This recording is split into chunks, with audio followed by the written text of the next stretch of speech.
Good morning mga ka-abroad, mga ka-ex-abroad. Kumusta kayong lahat? Sana okay kayo sa lahat ng oras, sa lugar man kayo naroroon. And ipapakita ko lang sa inyo yung reality nung nakatira ka sa bukid. Tulad nito, itong ating bahay kubo. Siyempre nasa bukid. At ito yung reality. Hindi lahat ng napapanood nyo na magandang tumira sa bukid ay totoo. Yan ay tip of the iceberg lamang na sinatawag. Tulad nito, ayan o, yung aking tinaling tandang dito, yung aking ganador, yung namamaba ng mga babaeng manok, yung aking inahin, ay it's either nakawala o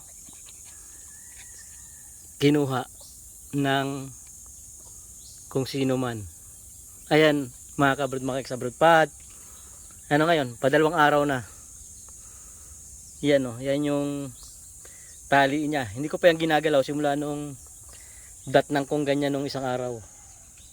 So sa palagay nyo, ito ba ay nakalas ng manok o kinalas ng tao?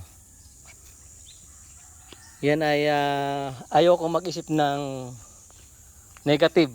Iniisip ko na lang na nakawala yung manok. Pero sa isang banda, kung nakawala siya, dapat andito lang yun sa paikot-ikot. Dapat sa umaga o sa gabi, sa hapunan ay nandito lang siya. Subalit dalawang araw na tayong nagpapatuka, dalawang umaga, ay walang bumalik na tandang. So malamang sa malamang ay napulutan na yung ating ganador, yung ating tandang. Hindi po pwedeng panabong yung tandang na yun kasi medyo may lahi siyang Bantrix, yung malalaking lahi. So hindi pwedeng panabong. At yan ang isa sa mga backlash ng namumuhay ka dito sa bukid. Dito po sa lugar ng bukid, minsan ay hindi nawawala yung mga salisi. Alam niyo na ibig ko sabihin, kapag walang tao ay saka sila umaatake.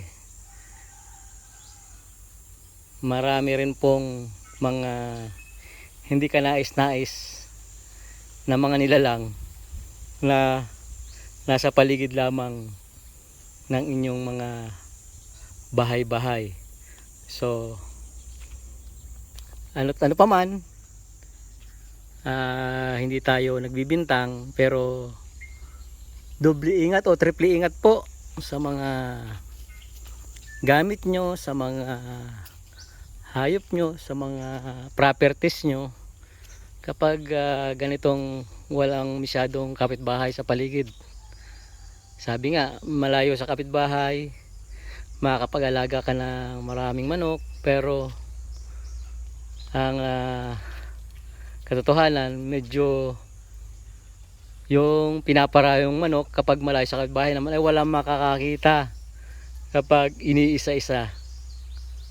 Yan ang katotohanan yan mga ka-abroad, mga ex-abroad. So anyway, sana man lang ay hindi na masundan dahil kapag nasundan pa ay wala na tayong baka ako na yung bumaba do sa mga dumalaga at sa mga inahin dito sa bahay kubo.